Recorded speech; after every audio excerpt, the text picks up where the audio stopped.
हर पल में भगवान शिवा है। वो हर जगह है, वो वर्तमान है, भविष्य है। हर हर महादेव, ओम नमः शिवाय। स्वागत है आपका हमारे YouTube चैनल भक्ति का ब्रह्मांड में। सभी को श्रावण महीने की शुभकामनाएं। प्रिय भक्तों, आज हम आपको एक कहानी सुनाने जा रहे हैं जो आपकी जिंदगी में शांति और सुख लाएगी। तो चलिए कहानी शुरू करते हैं। भगवान शिवा ने माता पार्वती से कहा, जैसी करनी वैसी भरनी। फिर माता पार्वती ने पूछा, हे प्रभु, जैसी करनी वैसी भरनी का अर्थ क्या है? तब भगवान शिवा ने कहा, हे देवी, आज मैं एक संत के रूप में पृथ्वी पर जाने वाला हूँ और अपने भक्त गिरधर को जैसी करनी वैसी भरनी का अर्थ बताने वाला हूँ। अगर आप ये कहानी सुन रहे हैं तो इसे पूरी तरह से सुने। कहानी अधूरी ना छोड़े, क्योंकि पवित्र कहानी को पूरा सुनने से आपको इच्छा अनुसार फल प्राप्त होगा। एक बार एक शहर में गिरधर नाम का एक व्यक्ति रहता था। एक दिन उसका अपने पिता के साथ किसी काम को लेकर झगड़ा हो गया। गिरधर के पिता ने उसे 4 सोने के सिक्के दिए और कहा, तुम दिन भर घर पे ही पड़े रहते हो, ये सोने के सिक्के ले लो और बाहर जाकर व्यापार करो, पैसा कमाओ और वापस आओ। गिरधर ने सोने के सिक्के लिए और व्यापार करने के लिए शाम को घर से निकल गया। उसने सोचा कि इन 4 सोने के सिक्कों से कोई छोटा या बड़ा व्यापार करेगा, बहुत पैसे कमाएगा और अपने पिता को दिखाएगा। उम्मीद के साथ वो आगे बढ़ रहा था। रास्ते में उसे एक साधु महात्मा मिले। वो साधु महात्मा भी अपने आश्रम जा रहे थे। गिरधर ने सोचा कि साधु महात्मा से मिलना चाहिए। अगर हम बातें करते रहे तो ये सफ़र आसानी से हो जाएगा। इस विचार से गिरधर साधु महात्मा के पास गया और उन्हें प्रणाम किया। साधु महात्मा ने उसे आशीर्वाद दिया और पूछा, बेटा, तुम कहाँ जा रहे हो? गिरधर ने कहा, महात्मा जी, मेरे पिता ने मुझे घर से निकाल दिया है। मैं सोच रहा हूँ कि मैं विदेश जाकर छोटा या बड़ा व्यापार करूँ और अपने पिता को दिखाऊँ कि मैं बड़ा व्यक्ति बन गया हूँ। मेरे पिता ने मुझे 4 सोने के सिक्के दिए हैं। मैं इन सिक्कों से कोई व्यापार करूँगा। इस तरह बात करते हुए साधु महात्मा और गिरधर आगे बढ़ते रहे। रास्ते में गिरधर ने साधु महात्मा से कहा, महात्मा जी, आप एक महान ज्ञानी हैं। मुझे एक कहानी सुनाइए ताकि ये सफ़र आसान हो जाए और मैं कुछ सीख सकूं, ताकि मुझे विदेश जाने में कोई दिक्कत ना हो। साधु महात्मा ने कहा, बेटा, मैं तुम्हें एक कहानी सुनाऊंगा, लेकिन तुम्हें मेरी कहानी का दाम चुकाना पड़ेगा। एक कहानी के बदले मैं तुमसे एक सोने का सिक्का लूँगा। तो बताओ, क्या तुम तैयार हो? साधु महात्मा की बात सुनकर गिरधर सोचने लगा, मेरे पिता ने मुझे 4 सोने के सिक्के दिए हैं। अगर मैं एक सोने का सिक्का इस साधु को दे दूंगा तो मैं व्यापार कैसे करूंगा? फिर उसने सोचा, ये साधु महात्मा बहुत बुद्धिमान है। लोग कहते हैं कि एक विद्वान जो विदेश में रहता है उसका एक दोस्त होता है। एक दोस्त जो घर पर रहता है वो एक महिला होता है। एक दोस्त जो बीमार होता है वो एक दवाई होता है। और एक दोस्त जो मर रहा होता है वो एक धर्म होता है। ये भी कहा गया है कि एक विद्वान के लिए कोई जगह विदेश नहीं होती। एक मेहनती व्यक्ति के लिए कोई काम मुश्किल नहीं होता। एक साहसी व्यक्ति के लिए कोई लक्ष्य दूर नहीं होता। और एक मधुर बोलने वाले व्यक्ति के लिए कोई सीमा नहीं होती। अगर तुम्हारे पास बुद्धि और ज्ञान है तो तुम किसी भी जगह विदेश में अपनी ज़िंदगी खुशी से जी सकते हो। ऐसे सोचकर गिरधर ने साधु महात्मा से कहा, मैं तैयार हूँ आपकी कहानी का दाम चुकाने के लिए। फिर उसने एक सोने का सिक्का साधु महात्मा को दे दिया और कहा, हे साधु महात्मा, अब आप मुझे कहानी सुनाइए। फिर साधु महात्मा ने गिरधर को मार्गदर्शन देना शुरू किया। साधु महात्मा ने कहा, बेटा, जो कहानी मैं तुम्हें सुनाने जा रहा हूँ, तुम वैसे ही करो जैसे मैं कह रहा हूँ। ये कहानी तुम्हारे लिए बहुत उपयोगी होगी। सुनो। तुम विदेश व्यापार करने जा रहे हो, इसीलिए एक बात का विशेष ध्यान रखना। अगर तुम्हें विदेश में कोई अच्छा व्यापार ना मिले तो खाली बैठकर अपना समय व्यर्थ ना करो। जो भी काम मिले उसे शुरू करो। ये पहला और बहुत ज़रूरी मंत्र है विदेश में रहने वाले लोगों के लिए। खाली बैठकर तुम अपना ही पैसा व्यर्थ कर रहे हो विदेश में। इससे अच्छा है थोड़ा पैसा मिले, लेकिन ऐसा काम करने से तुम्हारे अपने खर्च कम होंगे, इसलिए तुम्हें काम का अनुभव मिलेगा और तुम्हारा समय अच्छे से कटेगा। फिर गिरधर ने कहा, हे साधु महात्मा, मैं ज़रूर आपकी सलाह मानूंगा। अब आप मुझे कहानी सुनाइए। साधु महात्मा ने कहा, बेटा, कहानी तो ख़त्म हो गई। मैं तुम्हें यही कहानी सुना रहा था। फिर गिरधर ने कहा, हे महात्मा जी, ये कैसी कहानी है जो एक पल में ख़त्म हो गई? आपने मुझे एक सलाह दी, कम से कम एक कहानी तो सुनाइए। फिर साधु महात्मा ने कहा, बेटा, अगर तुम दूसरी कहानी सुनना चाहते हो तो तुम्हें मुझे एक सोने का सिक्का देना पड़ेगा। उसके बाद मैं तुम्हें दूसरी कहानी सुनाऊंगा। तो दोस्तों, कुछ देर सोचने के बाद गिरधर ने एक और सोने का सिक्का साधु महात्मा के हाथ में रख दिया और कहा, हे महात्मा जी, अब आप मुझे दूसरी कहानी सुनाइए। महात्मा जी ने कहा, अच्छा, अब मैं तुम्हें दूसरी कहानी सुनाऊंगा। ध्यान से सुनो। विदेश में तुम्हें दूसरों के चीज़ों पर अपना हक नहीं जमाना चाहिए। हमेशा दूसरों के चीज़ों को मिट्टी समझो। कभी भी किसी चीज़ की पूर्णत्व को नष्ट मत करो। फिर गिरधर ने कहा, ठीक है महाराज, मैं ऐसा ही करूँगा। अब ध्यान से सुनो। फिर साधु महात्मा ने कहा, बेटा, कहानी ख़त्म हो गई, ये सिर्फ एक ही कहानी थी। फिर गिरधर ने कहा, अरे, ये कहानी नहीं थी, तुमने मुझे एक संदेश दिया है। इतने छोटे से संदेश के लिए तो मुझसे एक सोने का सिक्का ले लिया। फिर साधु महात्मा ने कहा, बेटा, ज्ञान की कोई कीमत नहीं होती, ज्ञान अमूल्य होता है। ज्ञान तब अमूल्य होता है जब एक व्यक्ति मुसीबत में होता है और वही ज्ञान उसे मुसीबत से निकालने में मदद करता है। इसके बाद गिरधर ने कहा, मैं तुम्हें एक और सोने के सिक्का दूंगा, तुम मुझे एक और संदेश दो। ये कहकर गिरधर ने सोने का सिक्का महात्मा के हाथ में रखा। महात्मा ने गिरधर को एक सलाह दी, बेटा, जब भी तुम्हारे जीवन में किसी दूसरे व्यक्ति का राज सामने आए और तुम्हें उसका राज पता चले, उस राज को दूसरे व्यक्ति को मत बताना। ये सबसे अमूल्य सबक है।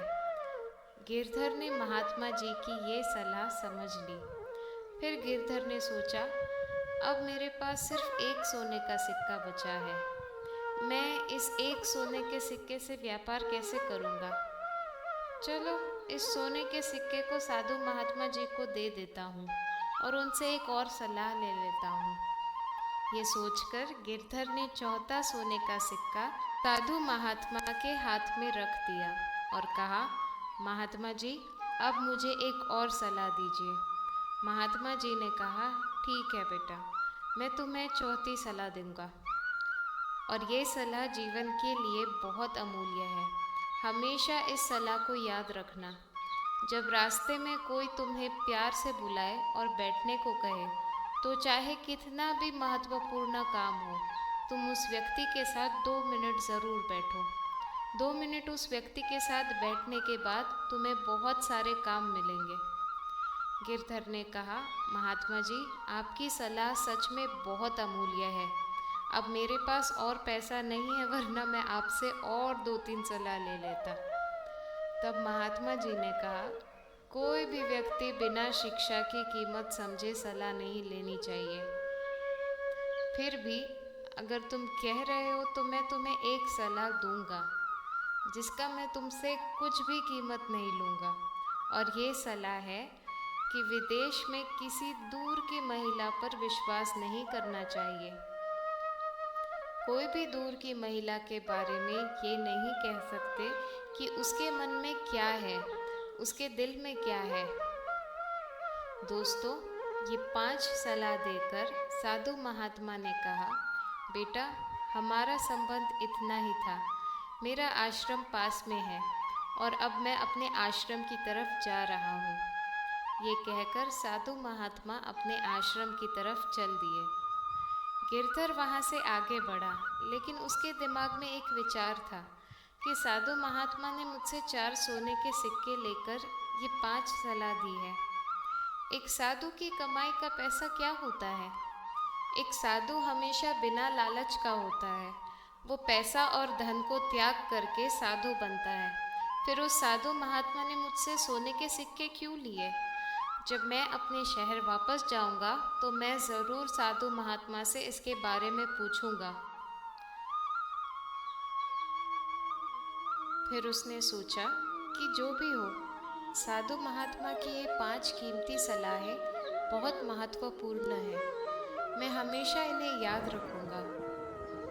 अब गिरधर के पास पैसे नहीं थे। उसने सोचा कि विदेश जाकर वो क्या करेगा, क्या खाएगा और कैसे व्यापार शुरू करेगा। इन सब चीज़ों के बारे में सोचता हुआ वो एक शहर में पहुंचा। शहर पहुंचते ही उसने नौकरी ढूंढना शुरू किया। उसके पास पैसा नहीं था, इसलिए उसने वहाँ एक नौकरी ढूंढने का सोचा। साधु महात्मा ने कहा था कि विदेश में व्यक्ति को कभी आलस नहीं करना चाहिए। जो भी छोटी या बड़ी नौकरी मिले उसे करनी चाहिए। नौकरी के दौरान गिरधर सबसे पूछ रहा था। तब उसने एक राजा के सेवक से मुलाकात की। उस सेवक का नाम अनंगपाल था। अनंगपाल राजा के घोड़े की देखभाल कर रहा था। उसने देखा कि एक आदमी नौकरी के लिए घूम रहा है। अनंगपाल ने उसे बुलाया और कहा, भाई, तुम नौकरी ढूंढ रहे हो और राजा मुझे काम पर जाने की इजाज़त नहीं दे रहे। मेरी माँ घर पर बहुत बीमार है। मैं उससे मिलने जा नहीं पा रहा हूँ। राजा ने मुझे कहा है कि अगर तुम मेरी जगह किसी और को रखोगे तभी तुम्हें घर जाने की इजाज़त मिलेगी। भाई, तुम मेरी जगह मेरा काम पर जाओ और राजा से नौकरी लो। जो भी कमाई मिलेगी तुम रख लो। जब मैं वापस आऊँगा तब तुम कोई और नौकरी ढूंढ लेना। अनंगपाल के शब्दों को सुनकर गिरधर ने सोचा कि इससे बेहतर है कि मैं थोड़ा वक्त के लिए इस व्यक्ति के जगह काम करूं और उसके बाद मुझे भी कुछ पैसा मिल जाएगा। मैं अभी इस शहर में आया हूं और 1 महीने में यहाँ के लोगों से मिलूंगा। ये सोचकर गिरधर अनंगपाल की जगह काम करने के लिए तैयार हो गया। अनंगपाल गिरधर को महल में ले गया। दोस्तों, उस राज्य के राजा चंद्रसेन बहुत समझदार और चतुर थे। उनकी एक बेटी थी, चंद्रप्रभा। चंद्रप्रभा बहुत सुंदर थी और उसने अपनी जवानी के पहले पड़ाव पर कदम रखा था। राजा अपनी बेटी को बहुत प्यार करता था क्योंकि चंद्रप्रभा उसकी एकलौती बेटी थी। राजा को घोड़े सवारी का बहुत शौक था। राजा के पास घोड़े एक के बाद एक थे। घोड़े की देखभाल के लिए राजा के पास कई सेवक थे। उनमें से एक अनंगपाल था। हर सेवक के पास 10 घोड़े होते थे। उन्हें खिलाने के लिए राजा सेवकों को खाना देता था। इस तरह अनंगपाल गिरधर को राजा के पास ले गया और कहा, राजा, मैं कुछ दिनों के लिए अपनी बीमार माँ से मिलने जा रहा हूँ।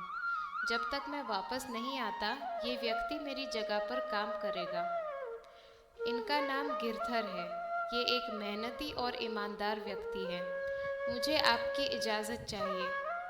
राजा ने कहा, अनंगपाल, ऐसे अनुरोध की क्या ज़रूरत है? अगर ये व्यक्ति विश्वसनीय है तो इसे ले जाओ और अपना काम समझाओ और फिर तुम अपनी बीमार माँ से मिलने जाओ। लेकिन याद रखना, मेरे घोड़े को कोई नुकसान नहीं होना चाहिए, और अगर उन्हें कोई नुकसान होता है तो उसके लिए मैं गिरधर को नहीं बल्कि तुम्हें सज़ा दूंगा। अनंगपाल ने कहा, ठीक है राजा, आपको किसी भी प्रकार की शिकायत का मौका नहीं मिलेगा। मैं इसे सब कुछ अच्छे से समझा दूंगा। इस प्रकार राजा के हुक्म के साथ अनंगपाल गिरधर को लेकर घोड़े के अस्तबल में पहुंचा। जब वो वहां गया तो उसने देखा कि हजारों घोड़े बंधे हुए हैं। अनंगपाल ने गिरधर से कहा, देखो गिरधर, राजा ने मुझे 10 घोड़े दिए हैं। तुम्हें इन 10 घोड़ों की देखभाल करनी है। तुम्हें इन्हें खिलाना है और मसाज देना है। गिरधर ने कहा, ठीक है दोस्त, मैं ये काम ईमानदारी और लगन से करूँगा। उसके बाद अनंगपाल गिरधर को अस्तबल में रहने के कहकर अपने गांव चला गया। इस तरफ गिरधर घोड़े की देखभाल करने लगा। गिरधर हर दिन घोड़े को मसाज करता और उन्हें लाड़ प्यार करता। राजा के घोड़े को खिलाने के लिए हर सेवक को 20 किलो चना देना पड़ता था। गिरधर चने को थैली में बांधकर अस्तबल में पानी में डाल देता और घोड़े को खिलाता। जब उसका काम खत्म हो जाता तो उसने सोचा कि थोड़ा वक्त दूसरे सेवकों के साथ बिताना चाहिए और बात करनी चाहिए। ये सोचकर गिरधर दूसरे सेवकों के पास गया जो राजा के बाकी घोड़ों के देखभाल कर रहे थे। उसने देखा कि सब सेवक एक कमरे में इकट्ठा हो रहे हैं और शराब पी रहे हैं और उनके घोड़े अब तक भूखे हैं।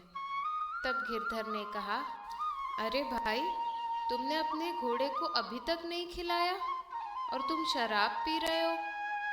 तब सेवकों ने गिरधर को कहा कि हम कभी भी अपना काम बिना किए शराब नहीं पीते। हमने अपने घोड़े को खिलाया है और उसके बाद हम यहाँ शराब पीने बैठे हैं। गिरधर ने देखा कि राजा के द्वारा घोड़े को खिलाने के लिए दिए गए चने अब तक सेवकों के पास है। गिरधर ने कहा, अरे भाई, तुम झूठ बोल रहे हो। तुम्हारे पास अभी भी बहुत सारे चने हैं और तुम कह रहे हो कि हमने अपने घोड़े को खिलाया है।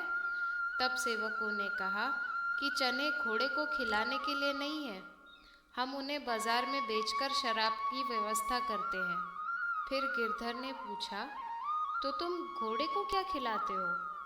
सेवकों ने कहा कि राजा सिर्फ हमें 20 किलो चना देते हैं। हम 5 किलो चने घोड़े को खिलाते हैं और बाकी चने बेचकर शराब की व्यवस्था करते हैं। ये सेवकों का व्यवहार गिरधर को पसंद नहीं आया और उसने सोचा कि ये राजा और मासूम घोड़े के साथ छल है। तुम इन घोड़े को व्यस्त रखते हो ताकि तुम्हें खाना मिल सके और शराब की व्यवस्था हो सके। फिर सेवकों ने कहा, अरे भाई, हमें ये सब करना पड़ता है, हमारी गुजारा ठीक नहीं है। और तुम्हें किसने पैसा दिया है? तुम भी ये करो, तुम्हें कोई रोक रहा है क्या? अनंतपाली ने तुम्हें यहाँ जगह दिया है तो हमने तुम्हें ये बता दिया। अगर तुम ये दूसरों को बताओगे तो तुम्हारे लिए अच्छा नहीं होगा। ये सुनकर गिरधर चुपचाप अपने कमरे में चला गया। उसने सोचा कि वो सही कह रहे हैं, अब से मैं भी यही करूँगा। छल करके मैं भी काफ़ी पैसे की इकट्ठा कर लूँगा। मुझे यहाँ सिर्फ 1 महीने के लिए रहना है। अनंतपाली जब वापस आएगा तो ये काम मुझसे ले लेगा। तब तक मैं कुछ पैसे कमाऊँगा और अपना व्यापार शुरू करूँगा। दोस्तों, गिरधर ऐसे सोच रहा था, तब उसने साधु की बात याद आई। उसने याद किया कि दूसरों के धन और पैसे के साथ छल नहीं करना चाहिए। दूसरों की संपत्ति और माल को बराबर समझना चाहिए। अपने इरादों को कभी खराब नहीं करना चाहिए। ये याद करते हुए गिरधर के विचार बदल गए। उसने सोचा कि वो भूखा रहे लेकिन कभी भी इस पाप धन को नहीं खाएगा। तो दोस्तों, उस दिन से गिरधर ने घोड़े की देखभाल बहुत ईमानदारी से की। 1 महीने के अंदर गिरधर के 10 घोड़े बहुत स्वस्थ और मजबूत दिखने लगे। बाकी सेवक चना चोरी कर रहे थे। उन्होंने घोड़े को कम खिलाया, इस वजह से उनके घोड़े कमजोर हो गए। एक दिन राजा ने अपने मंत्री से कहा, मंत्री, बहुत दिन हो गए हमारे घोड़ों को देखे हुए। तुम्हारे सेवक अपने घोड़े को क्षेत्र में लाओ, कल मैं घोड़ों को देखूंगा। मंत्री ने राजा की बात सुनकर सेवकों को आदेश दिया। सब सेवक अपने घोड़े को तैयार करके क्षेत्र में चले आए। जब राजा ने घोड़े देखे तो देखा कि सब घोड़े कमज़ोर हैं और गिरधर के 10 घोड़े बहुत मजबूत और स्वस्थ थे। वो दौड़ने के लिए तैयार थे। ये देखकर राजा को गुस्सा आया। उसने अपने मंत्री से कहा, हमारे घोड़े पहले बहुत मजबूत और स्वस्थ थे, लेकिन मैंने सिर्फ 10 घोड़े मजबूत देखे हैं। बाकी सब घोड़े कमज़ोर क्यों हैं? ये सेवक उन्हें खिलाते नहीं हैं? लगता है सेवक ने घोड़े को खिलाने से मना किया है। इसके बाद राजा गिरधर के पास गया और उसके घोड़े को देखा। घोड़े बहुत मजबूत और स्वस्थ थे। घोड़ों को देखकर राजा बहुत खुश हुए। अगले दिन राजा ने गिरधर को दरबार में बुलाया और कहा, क्या तुम वही हो जिसने अनंगपाल ने अपने स्थान पर रखा है? गिरधर ने उत्तर दिया, हाँ महाराज, मैं वही हूँ। राजा ने पूछा, जब तुम्हारे घोड़े इतने मजबूत और स्वस्थ हैं, तो बाकी घोड़े इतने कमज़ोर क्यों हैं? मैं सभी घोड़ों के लिए सामान उपकरण भेजता हूँ। राजा ने कहा, मैं तुम्हें यहाँ इसलिए बुलाया है ताकि मैं ये जान सकूं। राजा के सवाल पर गिरधर ने कहा, महाराज, मैं आपको इसका रहस्य बताऊंगा, लेकिन मैं ये तभी बताऊंगा जब सभी सेवक यहाँ मौजूद हों। राजा ने आदेश दिया और तुरंत सभी सेवकों को दरबार में बुला लिया। उसके बाद राजा ने पूछा, गिरधर, अब तुम बताओ, बाकी घोड़े इतने कमज़ोर क्यों हैं? उस समय गिरधर ने कहा, महाराज, आपके सभी सेवक बहुत लालची, बेईमान और शराबी हैं। आप प्रत्येक सेवक को 20 किलो चने देते हैं, लेकिन उनमें से केवल 5 किलो चने ही घोड़ों को दिए जाते हैं और बाकी के 15 किलो चने बाजार में बेचकर शराब खरीद ली जाती है। क्योंकि घोड़ों को सही मात्रा में चने नहीं मिलते, सभी घोड़े कमज़ोर हो गए। लेकिन मैं ईमानदारी से सभी चने घोड़ों को दिए, इसलिए मेरे घोड़े स्वस्थ हैं। ये सुनकर राजा को बहुत गुस्सा आया और उन्होंने सेवकों पर क्रोध किया। उन्होंने कहा, दुष्टों, क्या हम तुम्हें इतना वेतन देते हैं कि तुम घोड़ों का हिस्सा खा जाओ? सभी सेवक चुपचाप खड़े थे और डर के मारे कांपने लगे। उन्होंने कहा, महाराज, कृपया हमें माफ़ कर दीजिए। हमने बहुत बड़ी गलती की है। अब हम ऐसा कभी नहीं करेंगे। राजा ने कहा, नहीं, अब मैं तुम्हारा सिर तलवार से काट दूंगा। तुम सभी ने मुझे धोखा दिया है। राजा को बहुत गुस्से में देखकर गिरधर ने कहा, महाराज, कृपया सभी को माफ़ कर दीजिए। मुझे विश्वास है कि सभी सेवक अब ऐसी गलती कभी नहीं करेंगे। ये सुनकर राजा ने उन्हें चेतावनी दी और जाने दिया। दोस्तों, गिरधर की ईमानदारी देखकर राजा ने उनकी प्रशंसा की और उन्हें अस्तबल का मुखिया निरीक्षक नियुक्त किया। राजा ने कहा, अब से तुम्हारा काम है सभी सेवकों पर नज़र रखना, और यदि कोई सेवक घोड़ों का चना चोरी करता है तो उसे सख्त सज़ा देना। गिरधर की ईमानदारी और कर्तव्य निष्ठा से राजा बहुत प्रभावित हुए। राजा ने कहा, गिरधर, तुमने अपनी ईमानदारी और मेहनत से मेरी आंखें खोल दी। अब तुम मेरे भरोसेमंद सेवक हो। इस प्रकार गिरधर ने राजा का विश्वास जीत लिया और अपने कर्तव्यों का पालन करते हुए अस्तबल में अनुशासन और ईमानदारी स्थापित की। दोस्तों, इस कहानी से हमें यही शिक्षा मिलती है कि ईमानदारी और मेहनत हमेशा रंग लाती है। चाहे परिस्थितियाँ कैसी भी हो, हमें अपने कर्तव्यों का पालन ईमानदारी से करना चाहिए। राजा ने जोर से घोषणा की, मैं तुम्हें हर महीने 1000 सोने के सिक्के दूंगा इस काम के लिए। उसने सभी सेवकों को छोड़ दिया और गिरधर को सब पर नजर रखने के लिए नियुक्त किया। राजा ने अपनी उंगली में एक हीरे की अंगूठी पहनी हुई थी। फिर उस अंगूठी को निकालकर गिरधर को इनाम के रूप में दे दिया और कहा, जब भी तुम मुझे मिलने आओ, इस हीरे की अंगूठी को सैनिकों को दिखाना, कोई तुम्हें नहीं रोकेगा। राजा मंदिर में गया और सेवकों से कहा, देखो, मैं तुम्हें इस बार बचा रहा हूँ। अगर तुमने फिर से गलती की तो तुम्हें जिंदगी भर के लिए कारागार में डाल दिया जाएगा। इसलिए अपना काम ईमानदारी से करो। उस दिन से सभी सेवक घोड़ों की देखभाल ईमानदारी से करने लगे और कोई भी धोखा नहीं देगा। घोड़े फिर से स्वस्थ हो गए। 1 महीना बीत गया। अनंगपाल अपनी माँ से मिलने के बाद वापस काम पर आया। जैसे ही अनंगपाल घोड़े के अस्तबल पर पहुंचा, सब सेवकों ने उसे गिरधर के कर्मों के बारे में बताया। उन्होंने कहा कि गिरधर ने चोरी की बात राजा को बता दी थी और राजा ने उन्हें अस्तबल का मुखिया निरीक्षित कर दिया। अनंगपाल ने कहा, चिंता मत करो, मैं वापस आ गया हूँ। अब तुम्हें यहाँ से जाना पड़ेगा।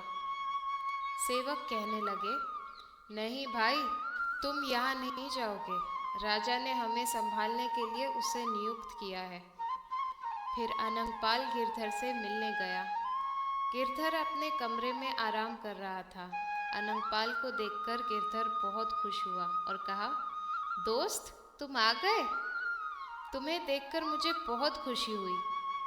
अनंगपाल गिरधर के पास बैठ गया और गिरधर ने अनंगपाल को वहाँ घटित घटनाओं के बारे में बताया। अनंगपाल ने कहा, मैंने इसके बारे में पहले ही सुना था। दोनों ने मिलकर खाना खाया और खाना खाने के बाद सो गए। अनंगपाल के मन में गिरधर के लिए प्रति जलन थी, क्योंकि राजा ने उसे एक उचित पद दिया था और गिरधर ने सेवकों की चोरी को पकड़ लिया था। इसलिए अनंगपाल गिरधर से जलन महसूस कर रहा था। अनंगपाल भी चोरी करता था और गिरधर के इस व्यवहार को पसंद नहीं कर रहा था। अनंगपाल गिरधर से अपनी बदला लेना चाहता था। अनंगपाल सोने के लिए अपने कमरे में गया, जबकि गिरधर अपने कमरे की तरफ जा रहा था। उस दिन आसमान में बादल छाए हुए थे और तेज बारिश हो रही थी। दूसरी तरफ राजकुमारी चंद्रप्रभा के आंखों में आंसू थे, क्योंकि राजा की बेटी चंद्रप्रभा और अनंगपाल के बीच प्रेम संबंध था। राजकुमारी अक्सर अनंगपाल से मिलने आती थी। आज राजकुमारी को पता चला कि अनंगपाल वापस आ गया है, इसलिए उसने सोचा कि गिरधर अब चला गया होगा। राजकुमारी रात को उठकर अपने महल के आंगन में घूम रही थी। अनंगपाल को अपने काम की तकलीफ हो रही थी और उसकी चिंता बढ़ गई। उसने अपनी प्रेमिका से मिलने का फैसला किया। किस्मत के खेल से गिरधर अनंगपाल के कमरे के पास गया। तभी उसने अपने कमरे से एक औरत की आवाज़ सुनी। गिरधर चुपके से कमरे में गया और देखा कि राजकुमारी चंद्रप्रभा अनंगपाल के साथ थी। ये सब देखकर गिरधर अपने कमरे में चुपके से वापस चला गया। दूसरी तरफ राजकुमारी अनंगपाल से कह रही थी, प्यारे, इस वक्त गिरधर हमारे रास्ते की सबसे बड़ी रुकावट है। तुम जितना जल्दी हो सके गिरधर को मार दो, तभी हम आराम से रहेंगे। राजकुमारी ने कहा, प्यारे, छोटी सी बात है, चिंता मत करो, मैं अपने पिता को बता दूंगी और उसकी सज़ा दिलवाऊंगी। गिरधर सोचता है, अनंगपाल अपनी रानी को धोखा दे रहा है और राजा के सामने अपनी बेटी का नाम खराब कर रहा है। ये राजा के साथ धोखा है। मुझे राजा को इस बारे में बताना चाहिए। सोचने के बाद गिरधर राजा के पास जाने के लिए निकल गया। तभी उसे महात्मा की तीसरी सीख याद आई। महात्मा ने कहा था, अगर तुम्हें किसी का राज पता चल जाए तो उसे किसी तीसरे व्यक्ति को ना बताएं, वरना तुम खुद मुसीबत में आ सकते हो। सोचने के बाद गिरधर वहाँ रुक गया और सोचा, अगर मैं इस बात को राजा को बताऊंगा तो शायद राजा मुझे नहीं मानेंगे। वो कहेंगे कि मैं उनकी बेटी की बदनाम कर रहा हूँ। इस तरह मैं राजा का क्रोध का शिकार हो सकता हूँ। सोचने के बाद गिरधर अपने कमरे में वापस गया और शांतिपूर्ण सो गया। दूसरी तरफ राजकुमारी अनंगपाल के साथ मिलने के बाद महल की तरफ गई। जैसे ही राजकुमारी ने देखा कि अनंगपाल वापस नहीं आया, उसने सोचा कि गिरधर को कुछ होने वाला है। राजकुमारी ने रात को चीख पुकार शुरू कर दी। उसकी चीख को सुनकर राजा जागकर कुमारी के कमरे में पहुंचा और पूछा, बेटी क्या हुआ, तुम क्यों रो रही हो? राजकुमारी ने कहा, पिताजी, जो नया सेवक आपने भर्ती किया है उसने मेरे साथ ज़बरदस्ती की। उसने रात को मेरे कमरे में आकर मेरी इज्जत लूटने की कोशिश की। जब मैं चीख मार रही थी तो वो कमरे से कूदकर भाग गया। उसने आपके दिए उपहार का फ़ायदा उठाया और उसे सैनिकों को दिखाकर महल में घुस गया। राजकुमारी की बातें सुनकर राजा को गुस्सा आ गया और कहा, बेटी चिंता मत करो। कैसे उसने हमारे महल में घुसने की हिम्मत की? मैं उसे तुरंत बुलाता हूँ और इस बात को समझाता हूँ। कुमारी ने कहा, पिताजी, इससे कोई फायदा नहीं। उसकी गलत हरकत के लिए जब तक उसे मौत की सज़ा नहीं मिलती तब तक मैं किसी और से मिलने के लिए तैयार नहीं होंगी। राजा ने वचन दिया, बेटी ऐसा ही होगा। कल सुबह तक मैं उसे मौत की सज़ा दूंगा। राजकुमारी को विश्वास दिलाने के बाद राजा अपने कमरे में वापस गया। राजकुमारी खुशी से सोच रही थी, मेरी साजिश सफल रही। अब मुझे और अनंगपाल के बीच कोई दिक्कत नहीं होगी। राजकुमारी परेशान होकर अपने कमरे में सो गई। राजा अपने कमरे में पहुंचा, लेकिन उसकी आंखों में आंसू थे। राजा सोच रहा था, कल सुबह मैं गिरधर को अदालत में बुलाकर मौत की सज़ा दूंगा। लेकिन एक अलग विचार उसके दिमाग में आया। राजा सोचने लगा, अगर अदालत के लोग मुझसे पूछते हैं कि मैं इस सेवक को मौत की सज़ा क्यों दे रहा हूँ, तो मैं क्या कहूँगा? अगर मैं कहूँगा कि ये सेवक मेरी बेटी को बदनाम कर रहा है, तो लोग मुझे ही बुरा कहेंगे और मेरी इज्जत को नुकसान पहुँचाएंगे। इसलिए राजा ने सोचा, मैं उसे मौत की सज़ा नहीं दूंगा, लेकिन मैं उसकी मौत किसी और के हाथ से करवाऊंगा। कोई भी इस बात को नहीं जानेगा। राजा ये सब कुछ सोचकर सो गए और अगले दिन सुबह जल्दी उठे। राजा ने बाहर जाकर एक कसाई की दुकान तक पहुंच गए। कसाई ने देखा कि राजा खुद उसके पास आए हैं। कसाई ने तुरंत राजा के पैरों को छुआ और कहा, महाराज, आप यहाँ क्यों आए हैं? राजा ने कहा, मुझे ये सेवक चाहिए। मैं इसे एक खास काम के लिए भेजना चाहता हूँ। तुम इसे मौत की सज़ा दो और इसकी मौत के बारे में किसी को भी ना बताना। कसाई ने कहा, महाराज, आप निश्चित रहिए, मैं इसे ख़त्म कर दूंगा। उसके बाद राजा अपने महल वापस गया और कसाई के काम से मुक्ति पाया।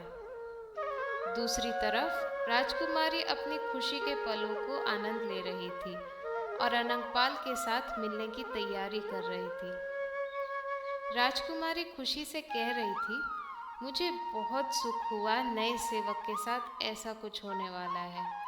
अब मैं अपनी ज़िंदगी की खुशी के पलों को आनंद ले सकती हूँ और अनंगपाल से मिलने की तैयारी कर सकती हूँ।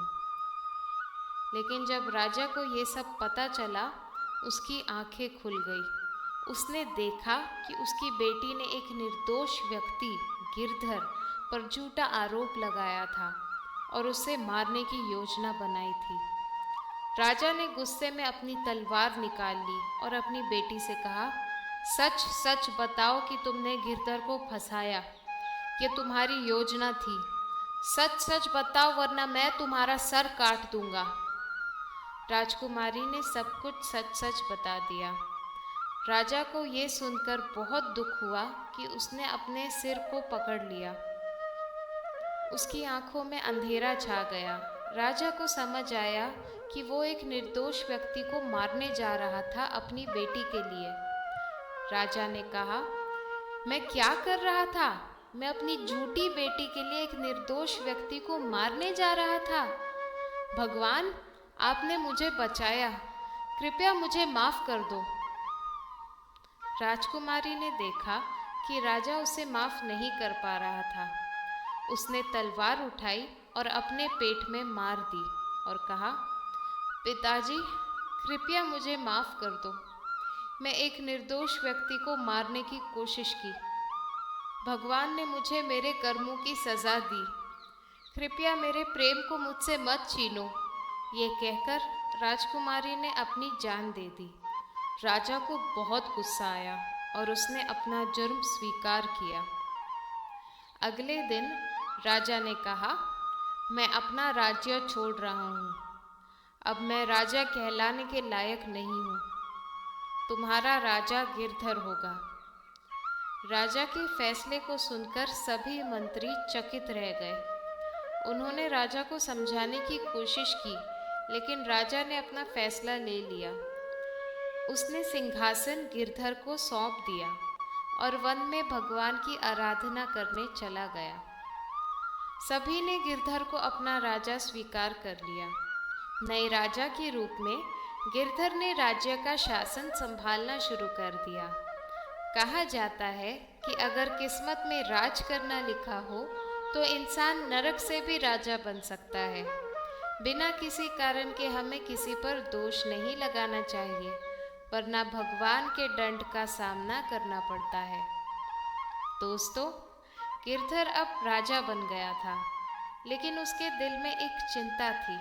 उसने सोचा, मुझे याद है कि संत महात्मा ने मेरी जान बचाई थी और मुझे राजा बनाया था। उनकी दया और समर्थन मेरे जीवन के लिए बहुत मायने रखती है। मुझे उनसे मिलकर उनका धन्यवाद करना चाहिए। ये सोचकर राजा गिरधर एक उपहार लेकर महात्मा के आश्रम गए और उन्हें अपना नमन किया। राजा ने पूछा, महात्मा जी, मैं आपसे कुछ पूछना चाहता हूँ। पहचानिए मुझे। मैं वही व्यक्ति हूँ जो कुछ दिन पहले आपसे रास्ते में मिला था और आज मैं राजा बन गया हूँ। आपके शब्दों ने मेरी जिंदगी में काम किया है। मैं ये जानना चाहता हूँ कि आप एक संत महात्मा हैं और आपने मोह माया छोड़ दी है। फिर आपने मुझे 5 बातें बताने के बदले सोने के सिक्के क्यों लिए? आप मुझे बिना किसी दाम के ये ज्ञान दे सकते थे, लेकिन आपने एक सोने के सिक्के क्यों लिए? तब महात्मा ने कहा, बेटा, कहा जाता है कि लोग वो चीज़ों का सही इस्तेमाल नहीं करते जो मुफ्त में मिलती है। लोग उन चीज़ों का इस्तेमाल करते हैं जिन्हें पाने के लिए उन्हें मेहनत करनी पड़ती है, जैसे पैसा इस्तेमाल होता है। लोग मुफ्त की चीज़ों और पैसों को पानी की तरह बर्बाद करते हैं। अगर मैं तुम्हें मुफ्त में ज्ञान देता तो शायद तुम उसका पालन नहीं करते। इस वजह से लोगों को कभी भी चीज़ें मुफ्त में नहीं देनी चाहिए। हमेशा मेहनत करो और पैसा कमाओ, इसमें ही फ़ायदा है। रही बात मेरे लालच की, तो मेरे अंदर लालच और लोभ नहीं है। 4 सोने के सिक्के जो तुमने मुझे दिए थे, मैंने उन्हें सुरक्षित रखा है। अगर तुम चाहो तो उन्हें ले सकते हो। ये मेरे किसी काम के नहीं है। उन्हें ले जाओ और गरीबों में बांट दो। साधु महात्मा से मिलने के बाद राजा गिरधर अपने राज्य वापस लौट गया और अपने राज्य का शासन सुधारने लगा। दोस्तों, इस कहानी से हमें ये सीख मिलती है कि जीवन में कभी भी चीज़ें मुफ्त में नहीं लेनी चाहिए। दूसरा, हमेशा मेहनत करनी चाहिए और अपने जीवन को सुधारने के लिए प्रयास करना चाहिए। शिव जी ये कहानी यही समाप्त करते हैं। तो दोस्तों, आपको ये कहानी कैसी लगी? अगर आपको ये वीडियो पसंद आई हो तो लाइक बटन दबाएं और कमेंट में हर हर महादेव ज़रूर लिखिए। धन्यवाद। जय श्री कृष्ण। राधे राधे।